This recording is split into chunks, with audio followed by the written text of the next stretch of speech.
Hello, everybody. It's Helen Butler from Inspired People Solutions, and thank you for joining us today on another podcast to do with COVID-19. But I've got some great guests that are joining us today. Leonie Green joins us again. Leonie, thank you for joining us and welcome.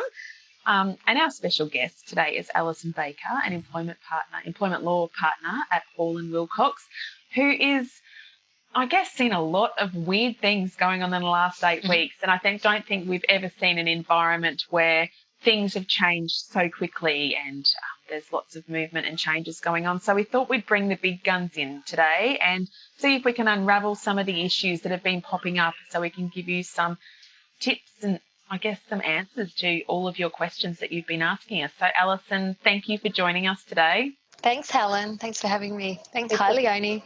Hi, Al. So I guess we, have had a bit of a chat off air about everything that's going on, JobKeeper and employment law changes and modern award changes. So, Al, would you be able to maybe kick us off and start talking about some of the things that you've seen and your observations in the last little while as more announcements keep coming out of Canberra? Mm-hmm. Yeah, thanks, Helen. Look, I think one of the most things that I've seen is that things are changing on a daily basis. So I look back at the advice we were giving, 6 to 8 weeks ago, and that's very different to the advice we're giving now, and that's because the laws keep changing. So, we've had changes through the Fair Work Commission. They've made amendments to a number of awards to try and create flexibility for employers and employees, and that created some opportunities for employers, particularly around things like directing staff to take leave. The government made changes to the job seeker payments. So for a while there, people who'd been stood down all of a sudden had access to these job seeker payments, and we saw the queues at Centrelink where people were trying to make sure that they could get some money coming in. And then that sort of all changed again when the government announced the JobKeeper payments, and we were all, I think, scrambling to understand what that regime would mean. And I know we had lots of clients immediately asking us questions about the program and how they could access it and get payments to their employees. And a lot of, the sort of week leading up to any sort of bills being introduced into Parliament, a lot of what we had to say was, this seems like a good scheme, but the devil's in the detail and we don't know what it looks like. And then when the bills came out, the acts were passed pretty quickly. They had that long sitting day on the Wednesday. The acts were passed, but then it became apparent that we needed to wait for the Treasurer's rules. And so then we waited for the rules. And then I've got to say there were some things that came out of the rules that were different to how I thought the regime was going to work. So, it's been about sort of keeping on top of all of that. I think the concept of when an employer can stand down an employee has been really challenging for people because the Fair Work Ombudsman has been quite consistent with its message that you can only stand down if there's a shortage of work because of a government restriction or a direction, whereas a lot of employers were really suffering from a revenue shortfall. Some businesses lost their revenue overnight when they were forced to shut. But just because you've got a downturn in revenue doesn't mean you can stand down employees. And then when the JobKeeper rules came in place and the legislation, it became apparent that there were some provisions for standing down that were more flexible than the standard stand down provisions. So I think it's just trying to keep on top of what's happening, and that's really a struggle for small businesses, I think, and medium-sized businesses, even large businesses with big HR departments, because it's changing all the time, and you're trying to keep your business moving, but on the sidelines there, the framework with which we employ people is just constantly changing. And Leonie, what have you found being, working with a lot of small businesses? What's been some of the things, and I guess maybe some of the most questions that people are asking? What are the pain points that you're seeing from a small business point of view? So I'm seeing kind of everything. I'm seeing a full spectrum because I've got some clients who are booming at the moment because of particular industries they're in. Some clients who, similar to what I was saying, just overnight things had to shut down. The biggest thing I'm seeing, though, regardless of what's happening within their business, is just everyone adjusting at the moment. So there's this massive adjustment that's happening, and we are having to keep adjusting. So we are having to keep responding to whatever gets thrown at us day to day and week to week. So we've had these feels like waves of adjustment that we've had to do. So I've had clients who have never had to work from home before, who have had to adjust to working from home. I've had clients who, similar to myself, have done some work from home, but all of a sudden they're working all of them remotely from home every day. And that's been a massive adjustment. I think the most recent big adjustment is people balancing the working from home and supporting people learning from home, which has been a fascinating and huge adjustment for many families over the last week. So that's all happening, and that then impacts on how people are making business decisions at the moment. So the thing that concerns me, I think, the most is that I'm seeing business leaders who are really struggling with that adjustment, and they're not making the decisions or getting the support around them that they need to make the decisions that are going to be the best decisions for their business right now. So when we are struggling with that adjustment ourselves as individuals, as human beings, then we are not in the best position to then be making really sound, logical, reasonable and appropriate decisions about what we're going to do with our business. And so, I'm a big advocate for, regardless of what's going on, you need good support around you. You need good advisors. You need people that you can rely on and really sense check things with. But that is even more critical right now. And I think what's really interesting is some of what's happening at the moment is showing up where those gaps have been previously for businesses, where they haven't had the support around them that they've needed prior to things being, a little bit cray-cray as they are at the moment. And so going into this period, they've then not got that structure around them immediately. They haven't got that accountant, for example, that they can rely on. They haven't got the employment lawyer that they can call on. They haven't got the coach or the support network around them.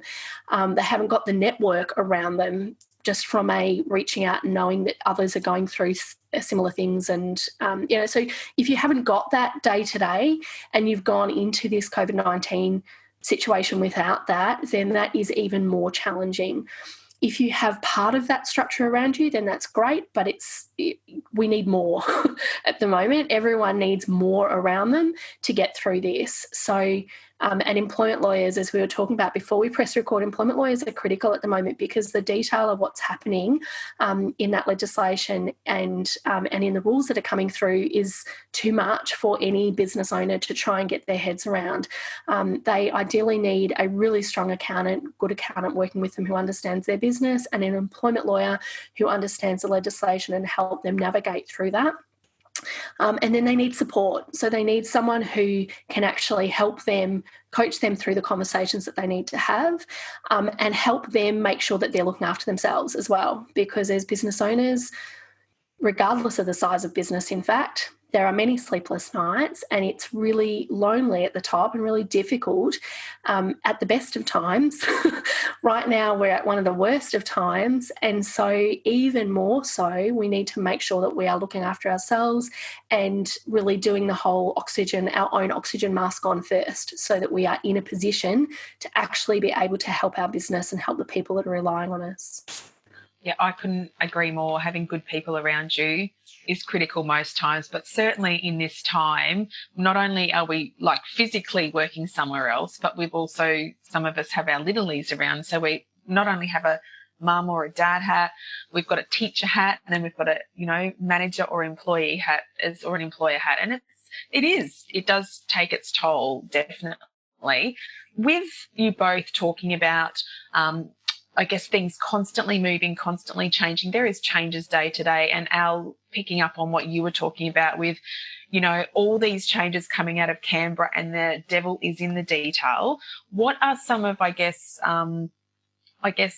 if someone is looking at JobKeeper payments, or a business is looking at JobKeeper payments, or they're looking at changes that need to be made in their business, can you talk us through some, I guess, key points that they just need to have front of mind that will help them be eligible or for JobKeeper payments? Or, what sort of things are you seeing as your most hot issues coming across your desk from a legislation and just general business questions point of view? Yeah, so I think picking up on what Leonie was saying about having a good accountant, the first thing a business needs to establish is whether or not they're eligible for the JobKeeper program. And that's looking at their turnover at a particular point in time, or turnover now compared to a particular point in time. And I think your accountant is best placed to do that assessment for you, and they can do it quickly. And particularly if you've got a good relationship with them, they've got all those records from this time last year, for example. So working out if you're eligible for JobKeeper payment is the first thing to do. And then knowing that there is a process that you need to go through, and making sure you've got a good checklist and you tick all the boxes so that you don't inadvertently miss something and then you don't get the payments for a particular period of time, which means you lose the faith of your employees who can't get access to that money as well. So particularly if you've stood down people and you haven't been paying them. So I think also the fact that you have to pay them in advance, it's a reimbursement system. And I think perhaps that message got a little bit lost at the start when they first announced the program. It is a reimbursement, so it means the employer has to have already paid its employees that $1,500 a fortnight to get the payment for that particular fortnight. So, and for some businesses, that might be really hard from a cash flow perspective.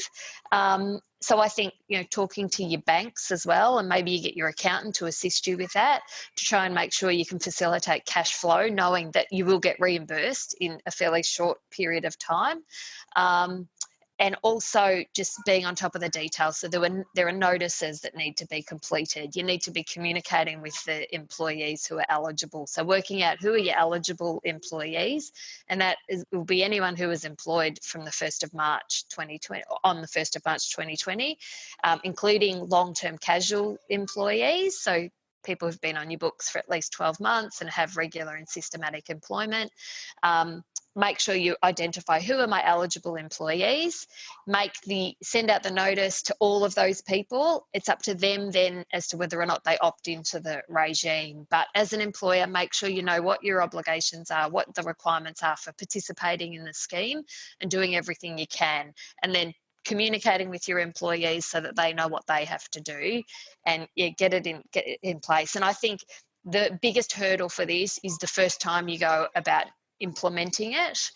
Once you've got that in place, the next couple of fortnights or up to September 30, it'll become easier, but get it in place to start with. And again, Leonie's point about working with your accountant, they're the experts at this sort of stuff. So make sure you work with them so that you get it right. And then with the JobKeeper program, in addition to the payment, there have been amendments to the Fair Work Act. So the way that you engage with your staff can be different if you implement the right rules. And so the amendments have tried to give employers and employees some flexibility about how they're managing the workplace, but also having sort of safety net protections there for employees as well, so that they're not, taken for granted or put in an awkward position by their employer. But I think just being across it all, it's difficult for a business that's focusing on survival at the moment. How do we keep surviving? How do we keep our business going? So there is help available. Reach out and get that help. And one of the questions that I've kept, one of the issues that I've had to keep saying to people is you have to keep paying, you have to pass on the whole JobKeeper payment. It's not, if someone was only earning $500 a week, you don't give them $500 and keep $250 for you. It goes. You got to pass it on. And there's been a number of tweets that have just come through this morning as well, just in relation to a very large in the air Australian well-known organisation that hasn't allegedly passed on that full $1,500 payment to their employees. And that's just a big no-no. You have to pass all of it on. But one of the other questions that I get asked a lot is, well, what if someone's earning $2,000 a fortnight and the employer has to top up that, the difference between the $1,500 and the $2,000.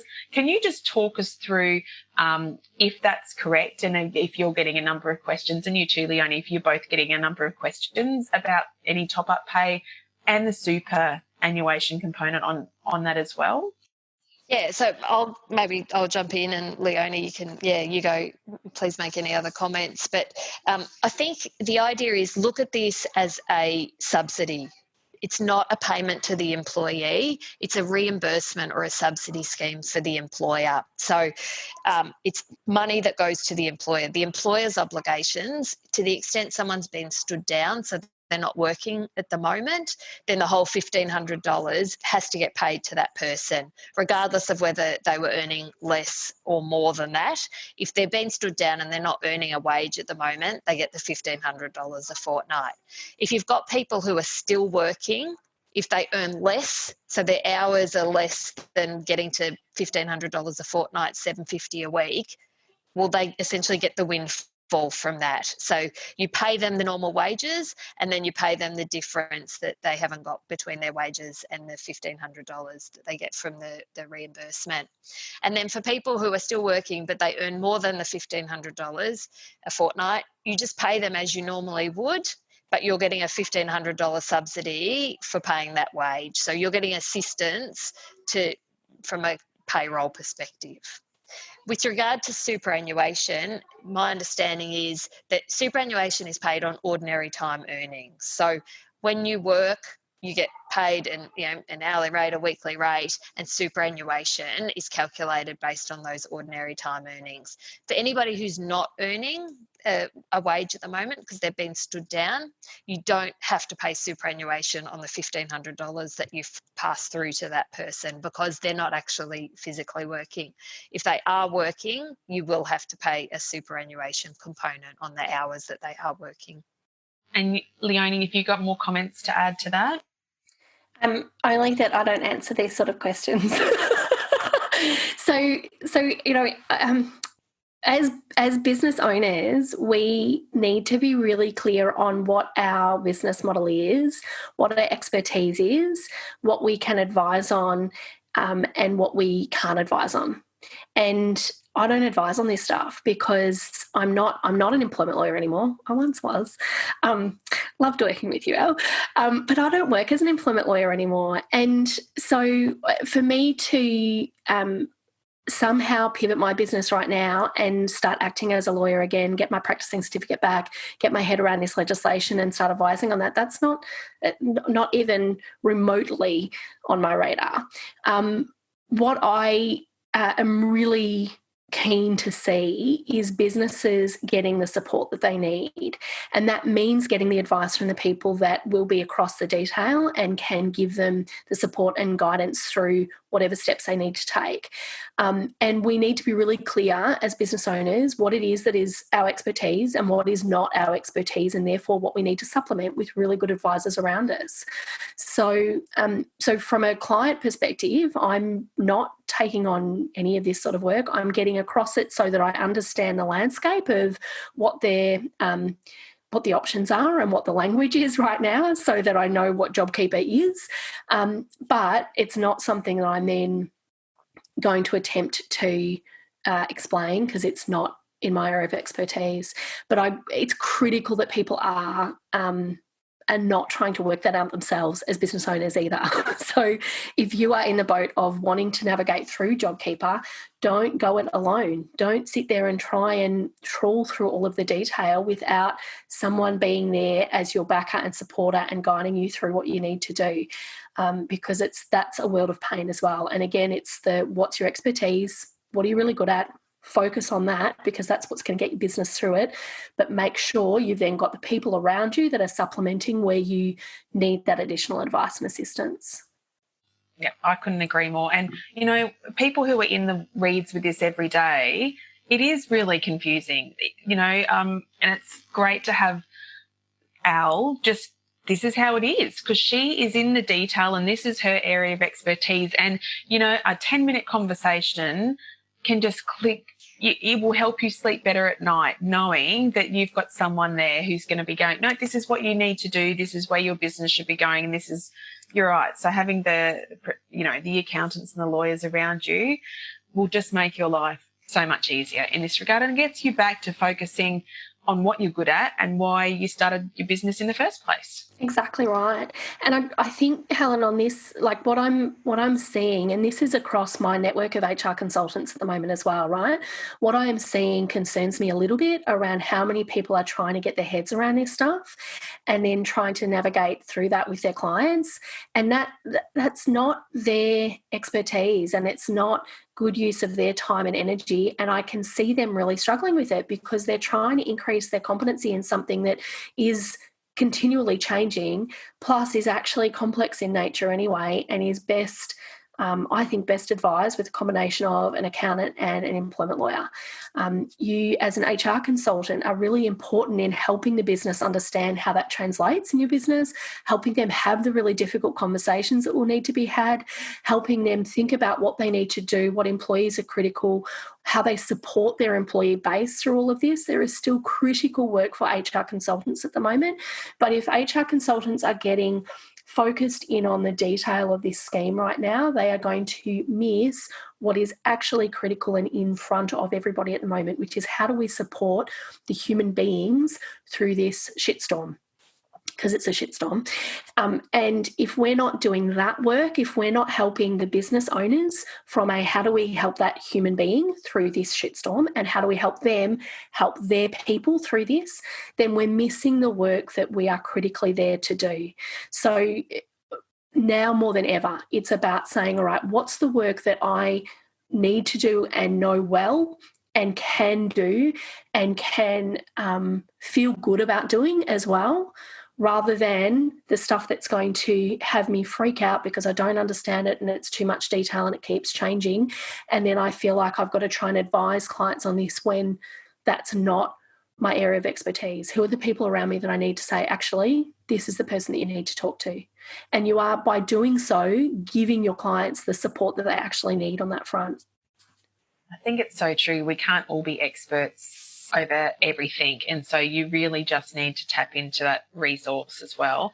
Alison, is there anything that you would like to add, picking up from any of Leonie's comments? Just that I think this has got to be a long-term game. Like, this is a crisis. It's very easy to get caught in the moment and, the despair and the devastation. But this will end. At some point it will end. I think in Australia we're as well placed as any other country, perhaps the best placed, and we will come out of this. And it's like we're here to help businesses make sure that when we do come out of it, they can thrive. And so you need to be thinking through how do we best set up ourselves so that when we get the green light again, we're right to go. And the last thing you want to be doing is talking to employment lawyers about disputes and how your staff lost trust in how you run a business and how you manage them, and that you weren't communicating with them well, and you weren't on top of things, or you didn't have the right people to help you get on top of things, because you will take your eye off the main game here, which is getting your business back up and running. You'll be distracted in the Fair Work Commission, in courts, speaking to lawyers about letters back and forth, all that sort of stuff. Get your house in order now, and it will save a lot of pain down the track, and it will mean you've got a loyal staff ready to go to work for you because you put in the effort to look after them now and make sure you had everything in place. So I just think, spend the time now, spend a bit of money to get the right advice. It will save you in the long term. Yeah, I completely agree with that. And I think, now it's very interesting the way work is now. Like, we're all working remotely, working from home, and we've got, kids running around and kids at school at home. But the transition that a lot of business, we've all talked about working flexibly for a long, long, long time, but now that this has been forced on businesses as well, I think managers now know that they can trust their employees to do a great job working from home, that it's not managing by presenteeism anymore. It's managing by output and more consultation and more connectivity. So from that perspective, I think what I've seen with a number of clients when this hit and before the stimulus package was announced, business owners very, very reluctantly having to let people go, and employees going, I get it. I understand. Like, there's just been, I think, a really beautiful shift in the way that the employment relationship has worked between some employers and their employees. And there's been great opportunity for compassion and empathy, and to work more flexibly, to take time off, and to really have the employees come into bat to keep a business up and running. And I think you really want to honour that, and that will bring more connectivity, more collaboration within your teams going forward. So you're absolutely right. When we do come out of this, you want to be able to reward those employees by having a stronger, bigger, better business. You don't want to be tied up in Fair Work. But have you been, like, what's been your experience? So you've had, you're not in the CBD anymore. Alison, you're working from home. Leonie, we've had a chat recently. You've got some flexibility about working home, but it's an enforced flexibility or working home now. We just can't go on. A lack of flexibility right now, it feels like. So I wondered for you guys personally as well, what have you seen within potentially your teams and your clients from that employment and employee relationship? But what's been your experience with this transition as well? So I've been largely really pleased, actually, with how everyone, I think because everyone's in it together, there has been a lot more support and understanding and conversations happening around what working from home means, and right now what working from home and supporting learning from home means. And this is all new. So those who have worked from home in the past, one of the biggest challenges often was this sense of a lack of understanding from anyone who hadn't worked from home. So suddenly you've got people who are working from home who previously hadn't worked from home, who are now going, oh, okay, I get it a bit more now. My concern with that, in a way, though, is that this is not really working from home. This is... it's not working from home as it used to be. So like a month ago, 2 months ago, how long are we into this? So working from home right now is just something like I've never experienced before. Working from home for me used to be really productive time. It was time where I could do really considered work and just kind of block the world out. Right now, people working from home are not able to block the world out in any way, shape or form. In fact, I think there are more Zoom calls and phone calls happening than would ordinarily happen if you are in the office, because if you're in the office, you can then just have a quick chat with that person, where suddenly you need structure to do that and you're doing it via phone calls or Zooms. You are then also having the constant challenge of whoever else is in that household, whether it's a partner who's also working from home, whether it's children who are learning from home, whatever else is happening in that workplace, which is your home, is all impacting on how you do that work as well. So working from home right now is so different to what it was. So while I love what I can see in terms of the conversations that are happening and the support that's happening, my hope is, but my concern at the same time, my hope is that will continue, or that will remain post all of this. My concern is that somehow people will think that this is what working from home is. And this isn't what working from home is. This to me feels like the opposite of flexibility. This feels like literally trapped within four walls. I can't get out. So it feels like actually this requirement to work from here is actually really difficult right now. So it's, in some ways, it's the same as a requirement to work anywhere. So flexibility really requires us to think more broadly and go, okay, what do we need to do to change? Even right now, what do we need to do to change the way we are working, change the structure of our days, change the dynamic in our household to make it work? So I had 3 days last week, 2 of which, and I have one child who is awesome, right? So I seriously take my hat off to everybody right now who are managing younger children or multiple children. I have one child who is awesome and who is a very keen learner. I have a husband who is a teacher who you would think, well, that would be awesome because he could be here helping, but he's not, because he's the teacher that has to be at school for the kids that need to be able to go to school. So he's not here. It's me and Eleanor. And I had 2 days last week that worked really well. One day that lulled me into a false sense of security around it, which was day one. I was like, oh, this is easy. This will be great. And then Thursday, it all just imploded. And it completely threw my equilibrium again, because I kind of felt like, oh, we've got this sorted. And what this crisis at the moment is continuing to remind me is that there is no this is sorted. It is a continual adjustment and a continual need to be flexible in an environment that is not flexible. It's a continual need to adjust and go, okay, what do we need to do today? What's actually achievable today? What do we need to look after one another today, look after ourselves as human beings, and look after one another within our home unit? And what's going to make me feel like today is successful? And that is a day-to-day prospect at the moment. I can't predict what success is going to look like this time next week, but I can predict and control what I can do today. And what last week reminded me once again is, I kind of get frustrated because can't I know this already? But no, I don't. I wake up and get tested again.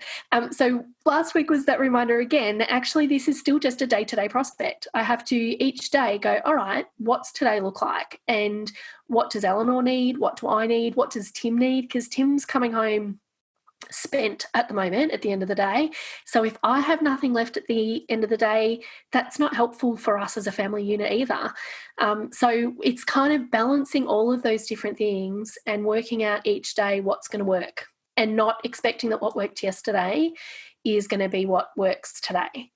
I have never been, my last little point on this, I've never been someone who has been particularly physically active. It's probably my continual thing that, I keep learning on that front as well. But I have been able to get by with that. For a long time, I was able to get by with not being particularly physically active at all. I'd do the odd walk or the odd dance class. Still love my dance class. What I'm finding at the moment is I have to exercise every day. If I do not exercise in some way, whether it's a walk and getting out of the house, whether it's just getting ridiculously sweaty. I've got a session with Jess later today, Elle, and she makes me sweat and it's awesome. But if I don't do one of those things each day, then the day just doesn't work for me. So that's like my number one thing at the moment how do I get through today? How do I make today work for me? When's my exercise? And the earlier in the day it is, the better. Brilliant. And what about you, Al?